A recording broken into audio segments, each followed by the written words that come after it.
the philosophy of romanticism, we inherited the elevation of authenticity over conformity. From Friedrich Nietzsche came the suspicion of inherited morality. From existentialism, the belief that existence precedes essence, came that we define ourselves through choice. From therapeutic culture, the belief that emotional harm is the central moral category. From consumer capitalism, the idea that identity is curated through lifestyle and brands. From digital technology, the ability to reconstruct and broadcast identity instantly. Now, all of this converged, all these streams came together, and now we live in a culture where the inner self is sovereign. The debates around the LGBTQIA, gender identity, pronouns, medical transitioning, parental rights, and institutional policy, they feel immediate, they feel emotional, they feel urgent. But underneath all of that noise is a quieter and more fundamental question. Is identity something we discover or something we create?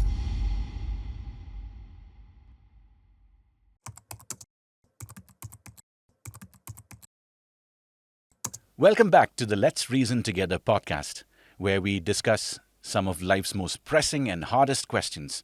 Here we question first, think deeply, and then form our belief systems.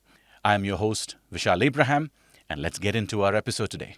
There are moments in history when cultures argue about policies, and there are moments when culture argue about people.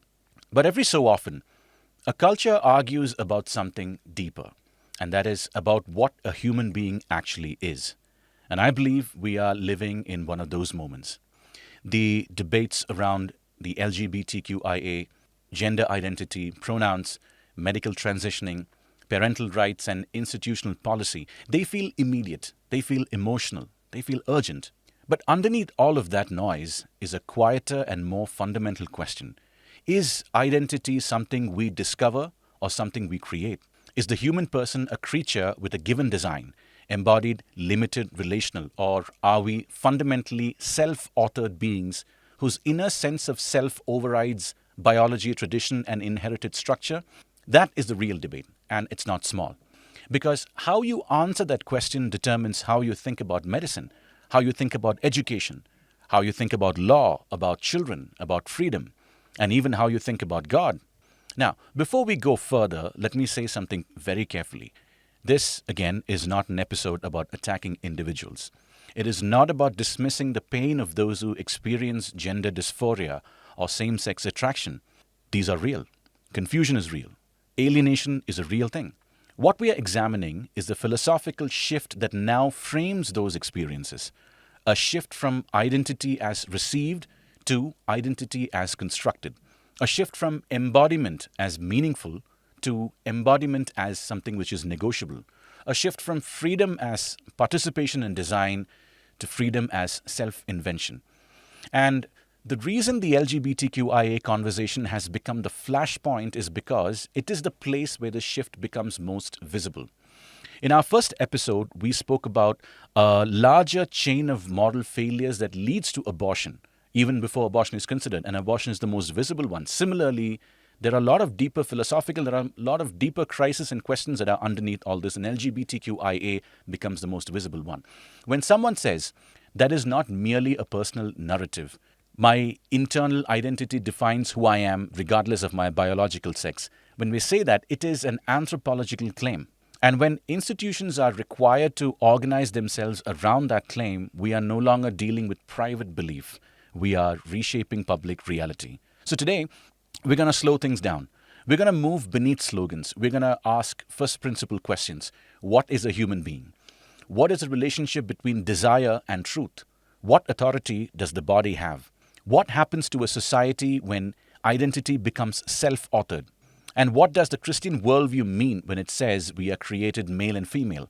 Now, this is not a culture war rant. It's an attempt at serious reasoning. Because if we get anthropology wrong, we get everything else wrong. And if design is real, then freedom is not self-invention. It is faithful participation in what we were made for. So, let's reason together. There is a sentence that has become sacred in our time. It says, you can be whoever you want to be. This appears on school walls. It is spoken in commencement speeches. It is whispered in therapy rooms. It's there in movies. It's declared on social media profiles, but I want you to listen carefully. That sentence is essentially not motivational, it is metaphysical. It is making a claim about reality. It is saying something radical about what a human being is. And today, underneath the debates about gender, sexuality, pronouns, policy, medicine, and law, there is a deeper conflict. It's not left versus right, it's not conservative versus progressive, but it is this. Is identity something discovered? Or is identity something invented? That is the actual war. And unless we name it clearly, we will keep fighting shadows.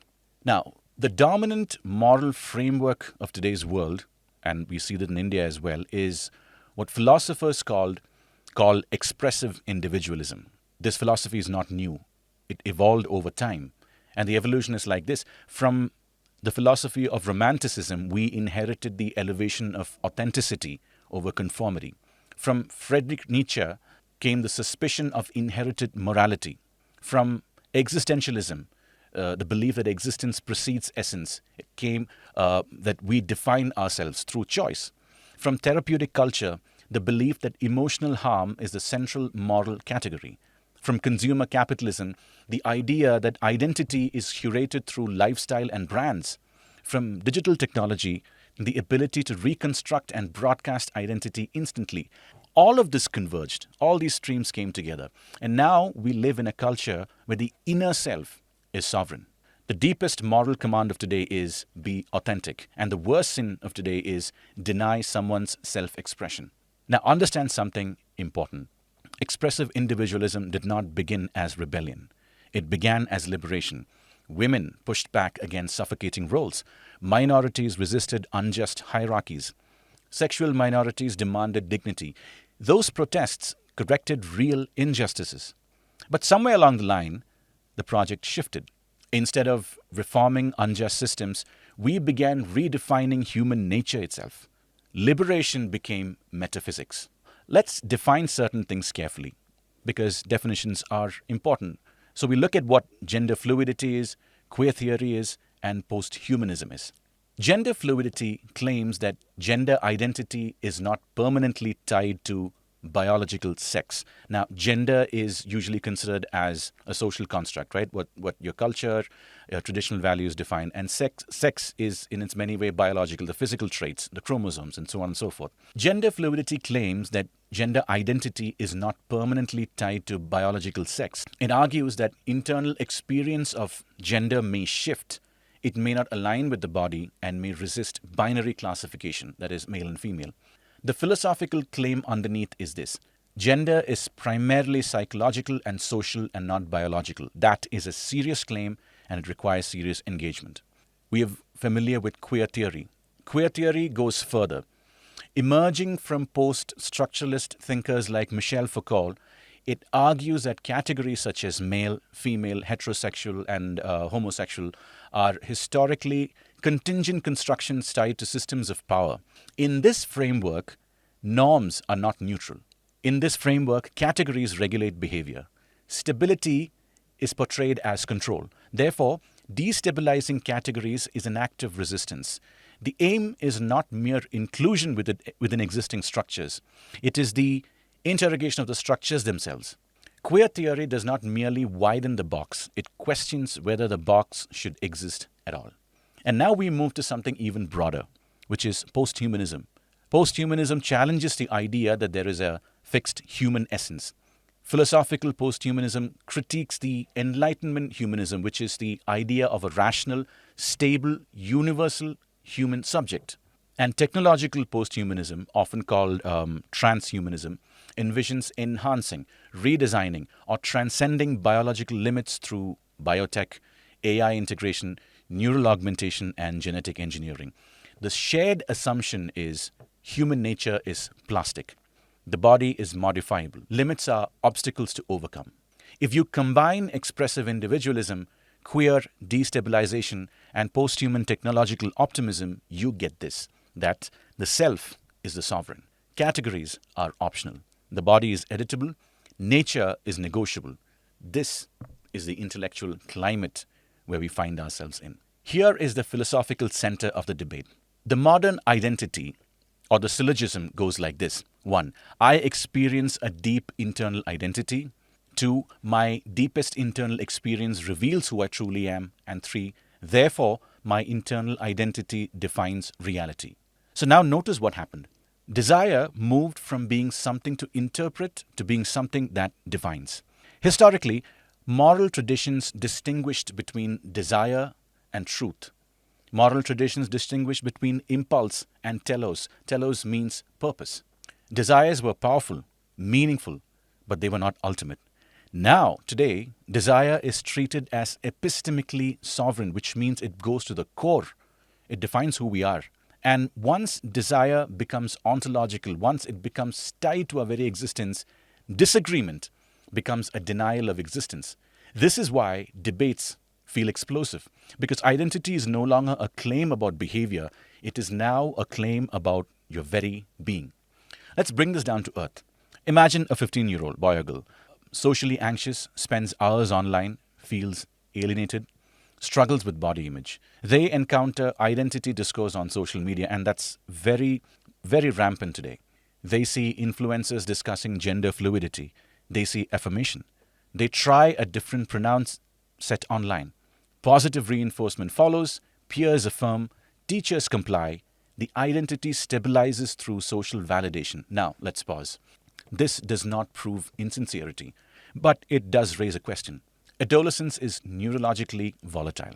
The prefrontal cortex, responsible for long-term judgment, is still developing. Identity exploration is normal in adolescence, but today, exploration is not neutral. It is amplified by algorithmic systems designed to reward novelty and intensity. And now this creates a feedback loop. Declaration moves to affirmation, moves to reinforcement, that moves to solidification, and so on. Now, is this discovery, or is this socially scaffolded construction? That question cannot be dismissed as hatred. It is a developmental inquiry. Another case, a 16-year-old, let's say, presents with gender dysphoria. Clinical options include psychological therapy, puberty blockers, hormone therapy, surgical pathways later. Some studies show reduced short-term distress with medical affirmation. It does show that. But other longitudinal analysis show mixed long-term outcomes and instances of regret. Now, here is the ethical problem. Irreversible bodily changes made under adolescent cognition is difficult. We must hold two truths simultaneously. Dysphoria is real and painful. Irreversible intervention requires extraordinary caution. The culture increasingly treats affirmation as the only compassionate response. Medicine historically operates on the principle, first do no harm. The question is not whether care is needed, the question is what kind of care is prudent. Now, another example, consider a female athlete. She trains for years. Now, a biologically male competitor who now identifies as female and competes in her category comes into the picture. Performance advantages still is tied to puberty, and that remain. And now we have a conflict. Identity dignity versus competitive fairness. If policy rests solely on self-identification, fairness erodes. And we have seen this in the last few Olympics and in so many other games. If policy rests solely on biology, some individuals feel excluded. Public institutions must adjudicate competing goods. But expressive individualism offers no internal arbitration mechanism, because if your identity is self-declared, that is, you or me, we author it ourselves, it becomes morally absolute to us. And an absolute for me is important, and I won't negotiate well if I feel something is morally absolute. Now, let's zoom out for a moment. We are living in the most identity-flexible era in history. At the same time, youth anxiety and depression have surged across Western and Indian and Asian societies. Now, correlation is not causation, but consider this hypothesis that I want to share with you. If identity becomes a lifelong construction project, the self becomes unstable. You must declare, you must defend, you must maintain coherence publicly. The self becomes performative. Performance creates vigilance. Vigilance breeds anxiety.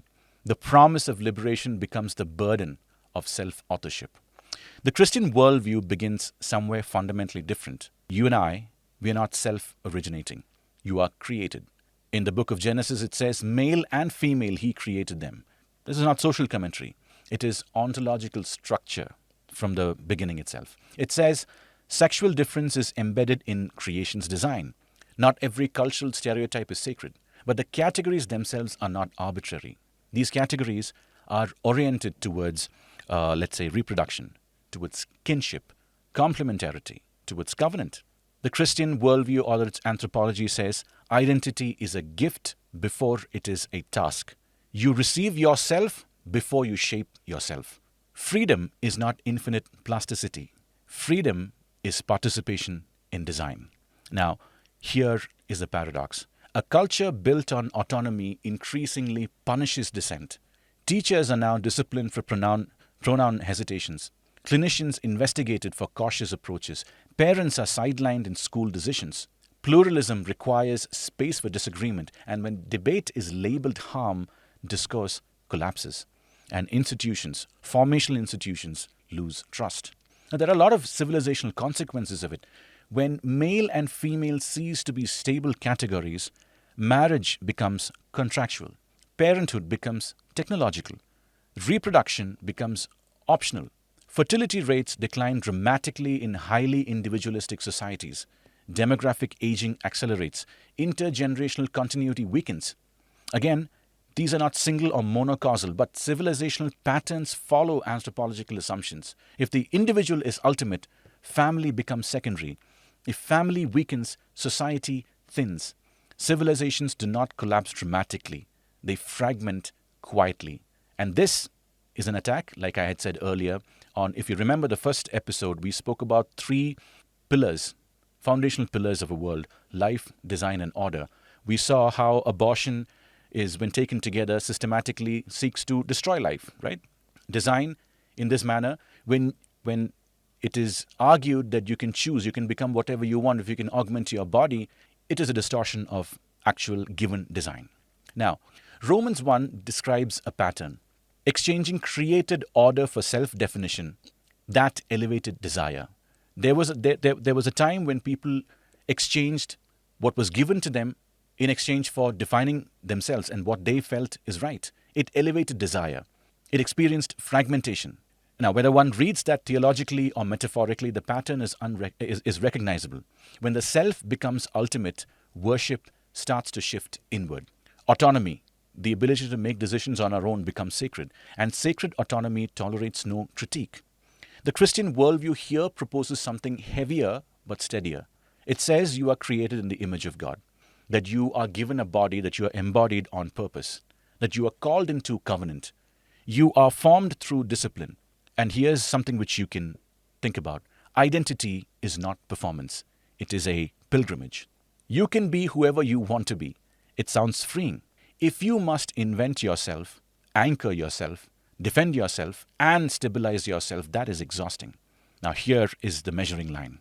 The Christian worldview offers something different. You are someone before you choose anything. Your body is not a mistake. Your limits are not enemies. Your design is not oppression. Freedom is not self-invention. Freedom is faithful participation in what is good. The war is not about tolerance. It is about whether human beings have a design.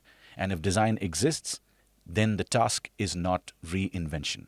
It is about stewardship. We are created male and female. Every part of our biology, whether you're a male or a female, dictates certain things. Our identity is a derivative or a function of our embodiment of who we are biologically. All of this is tied in. We cannot choose something at will and at random. And that's a lie that we need to get out of. Now, if you feel this has resonated with you and you feel that someone needs to hear this, I encourage you to share it with them. And until we meet again in the next episode, this is Vishal Abraham, always encouraging you to question, to think, and believe.